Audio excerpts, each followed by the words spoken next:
A gente é bombardeado por notícias todo santo dia, né? Elas acabam moldando nossas opiniões, influenciando o que a gente decide e, no fim das contas, definindo a nossa realidade. Mas já paramos para pensar no poder imenso que a mídia tem na nossa vida? E, o mais importante, quem é que garante que esse poder todo seja usado com responsabilidade? Essa frase super famosa é o ponto de partida perfeito para a nossa análise de hoje. Ela lembra que a influência da mídia não é só um privilégio, mas também um compromisso muito sério com a sociedade que a consome.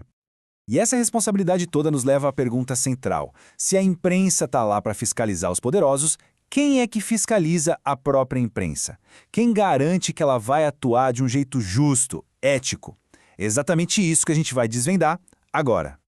Para começar, vamos tentar entender a dimensão desse poder. Numa democracia, a informação é a base de tudo. E quem controla a informação? Em grande parte, a mídia. É ela que decide o que vai virar notícia, o que ganha destaque e, por consequência, o que entra na pauta do debate público. E aqui no Brasil, esse poder é super concentrado. Dá uma olhada. Só 5 famílias controlam metade dos principais veículos de comunicação. Isso cria um cenário que a gente chama de oligopólio, onde pouquíssimas vozes têm um alcance gigantesco. O risco disso? Um debate público com menos diversidade de ideias e, claro, a chance de agendas específicas serem muito mais amplificadas. Bom, diante desse cenário de concentração, surge a necessidade de botar alguns limites.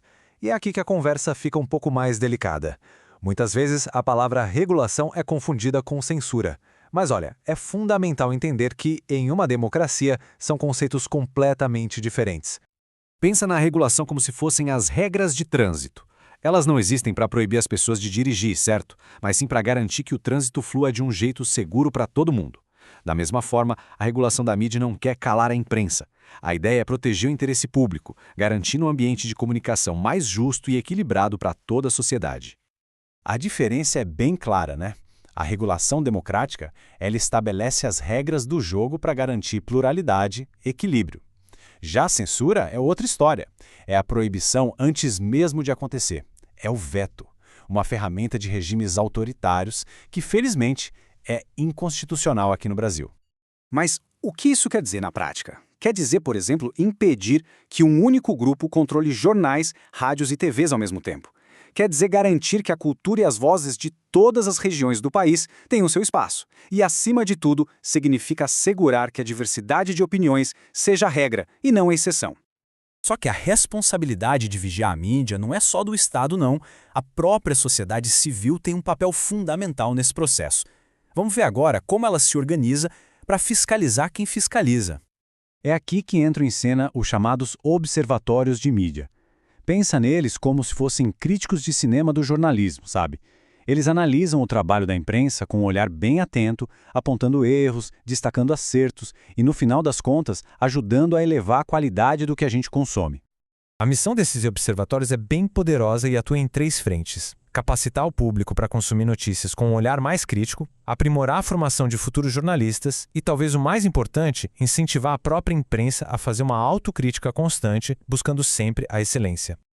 Além dessa vigilância que vem de fora, existe a responsabilidade interna, aquela que cai direto no colo de quem publica a informação. Afinal, palavras têm poder e consequências, e a mídia tem deveres éticos e legais muito claros. Todo mundo já ouviu aquela expressão inocente até que se prove o contrário, né? Pois é, esse é um dos pilares da nossa justiça e também do jornalismo. A presunção de inocência é um direito fundamental e a mídia tem o dever de respeitar isso, evitando aqueles julgamentos apressados que podem literalmente destruir vidas. Isso não é só uma questão de bom senso, não. Tá lá, escrito no próprio Código de Ética dos Jornalistas. A profissão se compromete a seguir esse princípio, porque reconhece o poder que um pré-julgamento tem de destruir reputações de um jeito que pode ser irreparável. Tá, mas e quando a mídia erra? O que o cidadão pode fazer? É aí que entra o direito de resposta, uma ferramenta poderosa para equilibrar essa balança. Ele garante que a pessoa ou o grupo que foi atingido por uma informação incorreta tem o direito de apresentar a sua versão dos fatos com o mesmo destaque que a matéria original teve. Toda essa responsabilidade nos leva a um ponto final, mas que é crucial: liberdade de expressão não é um cheque em branco. Como qualquer outro direito, ela encontra seus limites quando começa a ferir os direitos de outras pessoas. E a lei é bem clara sobre esses limites. No Brasil, existem 3 crimes contra a honra. Caluniar é acusar alguém de um crime que a pessoa não cometeu. Difamar é espalhar um fato que prejudica a reputação de alguém. E injuriar é basicamente ofender, xingar. Todos são crimes, e a liberdade de expressão não protege quem os comete. Então, a grande lição aqui é esta. Numa democracia, a liberdade de imprensa é inegociável. Ponto.